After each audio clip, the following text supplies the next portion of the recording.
Buenas hermanos, aqui é Roberto Simões do site Eu Contemporâneo. Eu sou pesquisador da PUC São Paulo em Ciência da Religião, Departamento de Ciências Sociais, e fiz meu mestrado e meu doutorado lá, assim como pós-doc também, sempre estudando o yoga como objeto.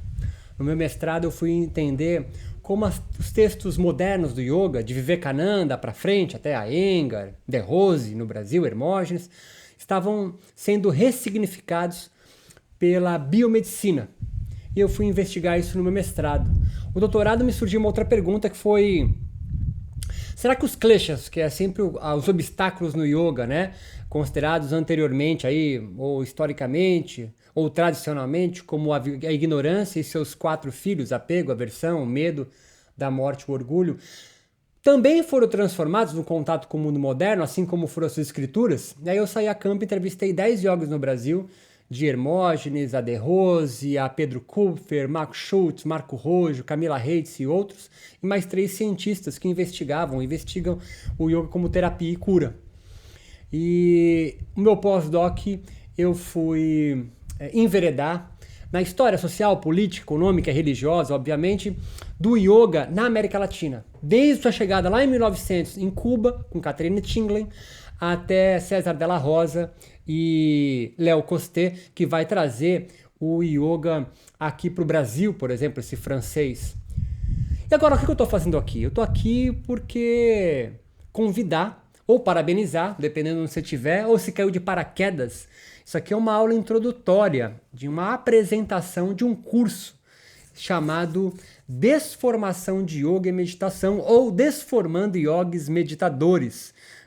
Que título mais louco, é um título provocativo mesmo, diferente. É um título que eu estou disponibilizando totalmente de forma EAD, de uma forma de baixo custo. Vocês vão encontrar mais informações no www.yocontemporâneo.com, talvez tenha a descrição aqui embaixo. Mas do que se trata esse curso?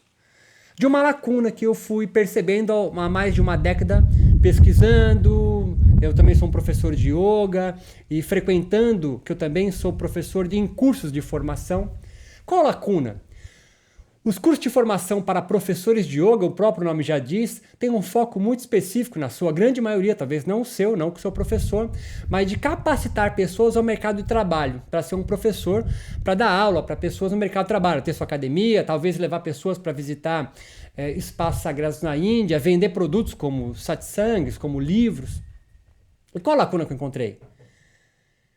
Não tem ninguém formando yogis. Claro que esses cursos em tese também formam yogis e meditadores, mas foi se enredando tanto num capitalismo neoliberal, isso não é um problema, mas vai conduzindo você até o ponto de ter uma aula que explica como você grava um vídeo no YouTube, como você deve organizar financeiramente seu espaço, e você fala, mas isso é muito legal. Claro, isso é muito legal. E não há uma crítica em relação a isso. Mas, volto a dizer, uma crítica em relação há uma preocupação tão grande hoje no alinhamento correto, em construir um asana, que a gente vai esquecendo de formar um yogi antes de um professor. Porque antes do cara ser professor, o cara tem que ser um praticante. E esse curso, então, se dá a esse intento. Não é o objetivo de formar pessoas para darem aulas, não vai ter curso de como construir um asana, um pranayama, mas divide o curso em 4 partes. A primeira é a filosofia do yoga.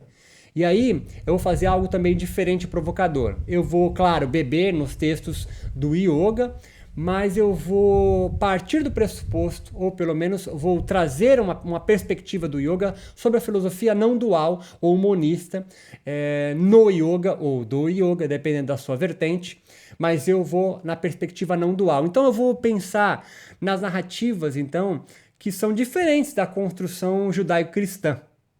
Eu vou falar sobre sociedade e suas codificações, eu vou falar sobre temas, conceitos de filósofos não duais do Ocidente, como Nietzsche, como Spinoza, como Henri Bergson, como Deleuze e Guattari, para utilizá-los como ferramentas para adentrar nas camadas mais profundas do yoga como uma filosofia de vida, ou seja, como uma ética, ou seja, como um sentido para viver, ou seja, uma vida de yogi, como já diz meu amigo Thales Nunes.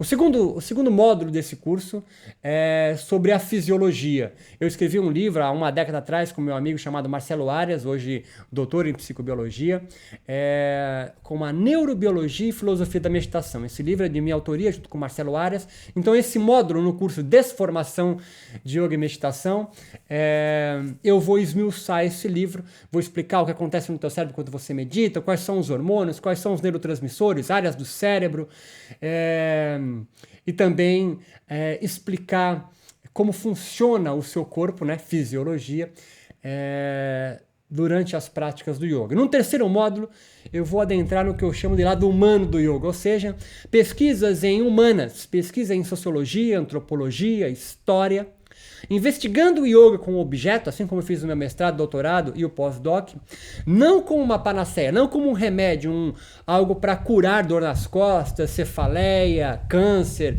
mal de Alzheimer. Excelente, muito bom, mas eu vou compreender isso neste módulo como uma repercussão, como um eco, como um efeito colateral, entre aspas, bem fazejo, por sinal, do yoga. Por quê? O yoga tem um lado que pode ser estudado na sociologia, ou seja, o yoga está inserido na sociologia, ele não está fora disso.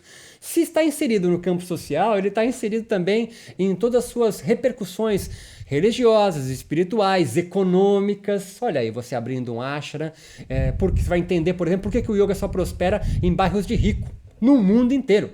Não tem yoga no Vale Jequitinhonha, não tem yoga no bairro da sua cidade, com gente economicamente desfavorecida ou públicos vulneráveis. Se houver, provavelmente é alguém de uma zona mais rica, mais abastada, fazendo o que o yoga chama de seva, de um trabalho voluntário lá, ou em presídios. Mas você não encontra alguém nascido na comunidade do Vidigal dando aula. Já há algumas experiências nisso já. É um projeto que eu tenho antigo chamado Yoga na Quebrada. Eu entrevistei pessoas, então, em comunidades que se apoderam do yoga e fazem a sua própria linguagem, sua própria narrativa. Então, nesse módulo humano, a gente vai entender aspectos sociais, antropológicos, históricos do yoga, do seu período... Tá batendo vento aí, saravá. Daqui do seu período antigo até hoje na modernidade. E aí vai entrar, claro, meu pós-doc, eu vou estudar o yoga na América Latina, nós vamos chegar até lá. E no quarto e último módulo, não necessariamente o quarto, o último você pode começar por ele, porque os módulos são independentes, nós vamos entrar nas escrituras do yoga, especificamente no Yoga Sutra. E lá a gente vai traçar paralelos com outras escrituras, mas especificamente o Yoga Sutra é um curso, esse módulo é praticamente um curso, onde a gente vai esmiuçar os 196 sutras, ou 97, que são 4 capítulos de um yogi chamado Patanjali, do século II a.C., que vai pela primeira vez sistematizar o yoga. Então nós somos 4 módulos no curso de Desformação, o módulo Filosofia, que nós vamos utilizar filósofos modernos para compreender a filosofia antiga do yoga. O módulo 2, que é Fisiologia, onde eu vou usar como base o meu livro, de acordo com a teoria do meu amigo Marcelo Arias, o Neurobiologia e Filosofia da Meditação. O terceiro módulo, que vai fazer parte do meu mestrado, faz parte dos meus estudos de pesquisa no meu mestrado, doutorado e pós-doc, que eu chamei de lado humano, ou seja, aspectos sociais, antropológicos e históricos para compreender o yoga antigo à luz de ferramentas modernas, né? Ou seja, ferramentas científicas que não são da biomedicina só, mas da sociologia, inserindo o yoga dentro e contextualizando o yoga na sociedade moderna e pelo olhar de um antropólogo, ou seja, enxergando o yoga e os yogis como uma tribo, né? Nas sociedades modernas. E no quarto módulo, então, a gente entra nas escrituras do yoga. A gente vai estudar um livro muito importante chamado Yoga Sutra, muito bem esmiuçado. Então, convido você se está curioso, se está, talvez porque você está aqui, inquieto, sentindo meio fora da casinha, dentro do yoga onde você vive, esse curso é para você. Não é um curso pós-graduação, ou seja, eu vou aprender mais do yoga. Não, eu vou te desformar. Eu vou tirar você de alguns paradigmas, de alguns preconceitos e vou contextualizar você numa perspectiva muito singular do yoga. O yoga como uma filosofia aberta, o yoga como uma caixa de ferramentas. Vou fazer com que você seja um livre pensador do yoga. Sim, Vou fazer você ser um livre... O que significa isso? É alguém que vai conseguir enxergar todas as escolas, tradições, depois desse curso. Depois de desformado. Todas as escolas, formações, tipos de yogis que você convive. Você vai ter várias lentes para enxergá-los e contextualizá-los em por que eles pensam assim, por que ele se posiciona assim, por que ele fala isso, por que esse tipo de aula. Você vai entender depois da desformação. Então, e para quem já está inscrito, e essa é a primeira aula que está tendo, a introdução, parabéns a você. Você tem uma longa caminhada aí, não seguindo uma trilha, mas arregaçando as suas mangas, arrancando com as suas próprias mãos e construindo não uma trilha, um caminho, mas uma clareira na floresta da sua vida. Eu vou então te ajudar a retomar o processo criativo da sua vida e você enxergar o yoga como uma arte, ou seja, vai entender o yoga como uma ferramenta para você então entender a sua vida de forma artística, ou seja, sempre em construção, sempre em devir, singularmente você vai enxergar a sua vida não mais com culpa advinda do cristianismo, mas com um tesão gigante advindo do yoga. Muito obrigado, sejam bem-vindos. Se tiver dúvida, angústia, mágoa, depressão, rancor, busca ajuda profissional antes, mas se eu puder ajudar, escreve aí que a gente conversa. Entra no meu site, vai ter meu e-mail ali, visita meu Instagram. E se tá no YouTube, porra, fica assinante aí. Eu tava a fim de chegar em 1000 inscritos. Tô falando isso em maio de 2020, espero que já tenha chegado, para o YouTube aí me liberar para eu começar a fazer lives. Seja bem-vindo, muito obrigado. Nos encontramos na primeira aula do curso.